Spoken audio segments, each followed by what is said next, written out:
তো guys class 10ৰ result দিলে আৰু এতিয়া অফিচত আছোঁ। চ' মোবাইলৰ ৰিচাৰ্জ নাই সেইকাৰণে গম পোৱা নাই। আমাৰ এজনক ফোন কৰি দৰিয়া স্কুলৰ ৰোল নম্বৰটো লৈছোঁ কেইজনৰমান। চ' সেইটোৱে চেক কৰিছোঁ। চ' এটা চেক কৰি দেখাই দিছোঁ আপোনালোকক চাব। এইটো এণ্টাৰ ৰোল নম্বৰ B250341 এইটো আমাৰ দৰিয়া স্কুলৰ। আৰু এইটো নাম্বাৰ এটা এতিয়া 123টা দেখিলোঁ এতিয়ালৈকে, কোনো ফেইল হোৱা নাই। 124 চেক কৰোঁ কি হ'ব। এইফালে কেপচা কোডটো মাৰিব, এইফালে ৰিজাল্ট চাব। এইটো চাওক, ভালকৈ চাওক কি নাম আছে এইটো,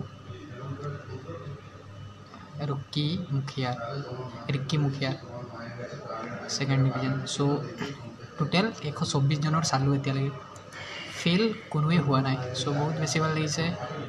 congratulation all of you guys. এনেকুৱাই আগত আৰু ভাল ৰিজাল্ট কৰিবা। তো এতিয়া 125 মাৰি চাওঁ। চাহিল তাঁতী চাওক, তেওঁ পাছ হৈছে ছেকেণ্ড ডিভিজন। চাওক আৰু এজনৰ মাৰি চাওঁ। 126লৈকে চালোঁ, 126টো চেক কৰি দিওঁ। শ্বহীদুল আলি, ইউ ছেকেণ্ড ডিভিজন চব। চ' গাইজ আমাৰ দৰিয়া স্কুলৰ ৰিজাল্ট চাই ইমান বেছি ভাল লাগিছে। চবেই pass, first division, second division, letter. এতিয়ালৈকে মই 25জনৰ চালোঁ, চবেই পাছ, ফাৰ্ষ্ট ডিভিজন আৰু লেটাৰ। চাওক এটা চেক কৰি দেখাই দিছোঁ আপোনালোকক। তো বহুত বেছি ভাল লাগিছে আমাৰ দৰিয়া স্কুলৰ মানে ৰিজাল্ট চাই। মই নিজে তাত পঢ়িছোঁ। চ' এবাৰ চেক দেখাই দিছোঁ আপোনালোকক। চ' গাইজ এইটো এটা ৰিজাল্ট চেক কৰিম চাব।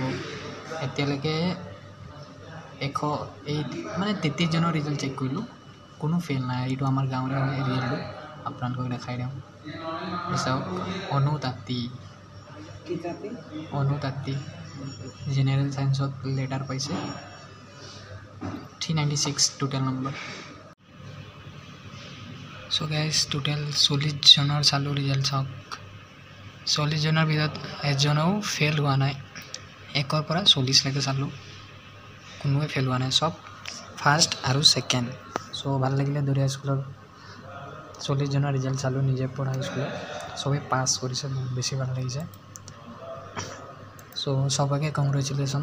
এনেকৈ বিজি থকাৰ পাছতো মানে এটা নিজৰ স্কুলৰ প্ৰতি যিটো হেঁপাহ থাকে ৰিজাল্ট কাৰ কেনেকুৱা হ'ল জানিবলৈ, সেইটো জানিলোঁ, বহুত বেছি ভাল লাগিলে। চ' এতিয়া মই কাম কৰোঁ। চবকে কংগ্ৰেচুলেশ্যন, ভালকৈ পঢ়িবা আৰু পাৰ্টি দিবা, লগ পাবা।